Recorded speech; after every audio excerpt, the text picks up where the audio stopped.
दायो आरो न' फैबावदों जितु जाय मानसिफोरा आइडि दङ न' मोनदों बे न'खौबो बिसोरो मा खालामदों जितु इटा होनांगौ बे इटाखौ होआखै बिसोरो डुप्लिकेट इटा जितु आथाया 2-3 बोसोरनि गेजेरावनो आथाया गुगागोन खनसे सौबानो बे इटाया लांगाब गुगादों इन्जुरफोरा गुगायदों दानि न' लुनाया माने खनसे सौगासेयावनो माने थुब्ला थांगोन होननानै बुंदों बियो थुब्ला सौना जुदि खनसे सौगानो थुब्ला सौनायाव जुदि हायोब्ला जोंनि सिगाङाव देखायफैलाय थुब्ला सौनानै खौब्ला गावनायखौ जोंबो नायगौमोन ना जोंबो नुनांगौमोन ना इउपिपिएल सरकाराथ' सरकार नङा मारै हे सरकार नङा होननानै बुंखो आं लाजिनायसो मोनो प्रमद बर'नि खौरां बुङोब्ला आं लाजिनायसो मोनो साननो बिनि प्रमद बर' सारनि जुदि खोथाखौ जुदि भाबियोब्ला लाजिथाव बाथ्रा माबोरैहाय प्रमद बर'नि सरकारा सरकार नङा होननानै बियो बुंनो हाखो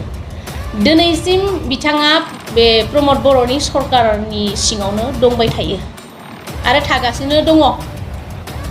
आरो बे सरकारावनो बिथाङा दिनै बे सरकारखौनो इउपिपिएल सरकारखौनो सेनो थाखाय बकिलागासिनो दङ बा गोब्रामगासिनो दङ अब्ला बोरै इउपिपिएल सरकारा सरकार नङा बा प्रमद बर' सरकारा सरकार नङा होननानै माबोरै बुंनो हाखो आसाम डिभाइड 50-50 होननानै बुंदोंमोन आसाम डिभाइड 50-50 दायो मानि खोमानो 50-50 नागिरखो बिलाय आरो दायो बुंनो थाङोब्ला बियो सिगां बेसेबां बर' हारिनि थाखाय गोदोर खौरां बुंदोंमोन बियो गादियाव जिरायनो थाखाय मासियाव जिरायनो थाखाय बियो बेबायदि माबा खालामाखै होनना बुंदोंमोन बियो खिन्थु दायो दिनै मानो गादियाव जिरायखो बियो मानो गादियाव जिरायनानैसो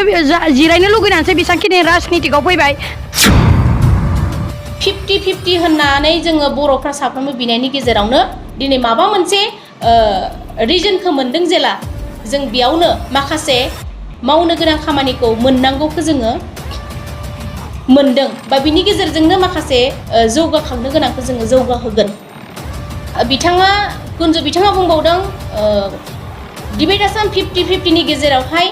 माखासे फैसानिसो 50-50 खालामदों होननानै बुंदों